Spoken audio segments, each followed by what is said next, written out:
You ever walk into a place and feel unwelcome? Like something's watching you, just out of sight? That's what happened to the Carter family when they moved into an old Victorian house at the edge of town. It wasn't abandoned.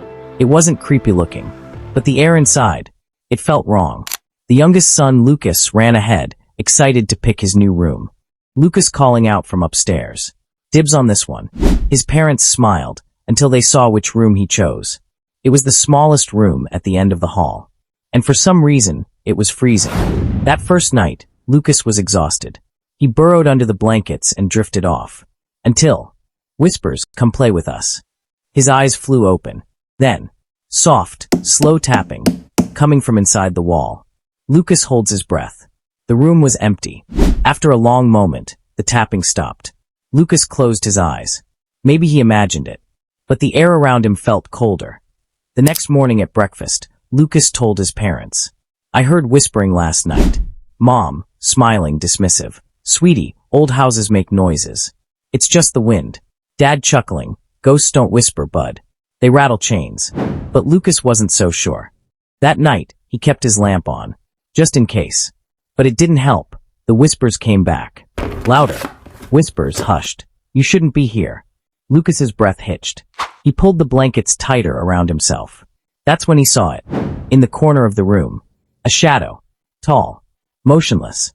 Watching. His pulse pounded in his ears. His fingers gripped the blanket. "Lucas," whispers, terrified. "Go away." He squeezed his eyes shut. Silence. When he dared to peek, the shadow was gone. The next day, Lucas refused to sleep alone. So his dad, Michael, rolled his eyes and said he'd sleep in the room too.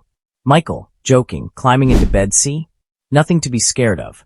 No ghosts, no monsters." Lucas didn't feel reassured. And at 3 a.m., Michael woke up.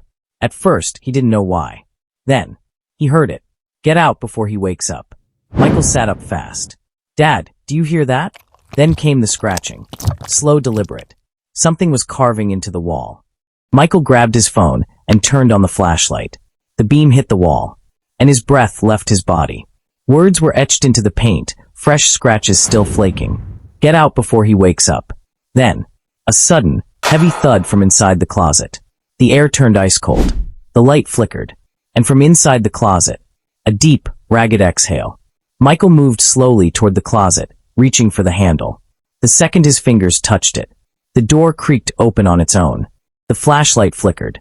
And in the darkness, a hand curled around the doorframe. Thin, ash gray, with nails like claws. Then, a face appeared. Stretched, hollow, eyes like black pits. It grinned. Michael yanked Lucas out of bed and bolted for the door. As they ran down the hallway, the whispers exploded into a roar. The walls shook. The house groaned.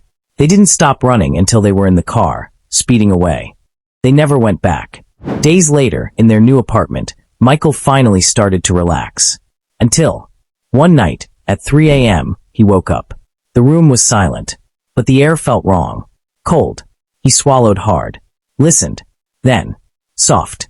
Almost imperceptible. A whisper. "Come play with us." The house? The room? It still whispers. And sometimes, it follows.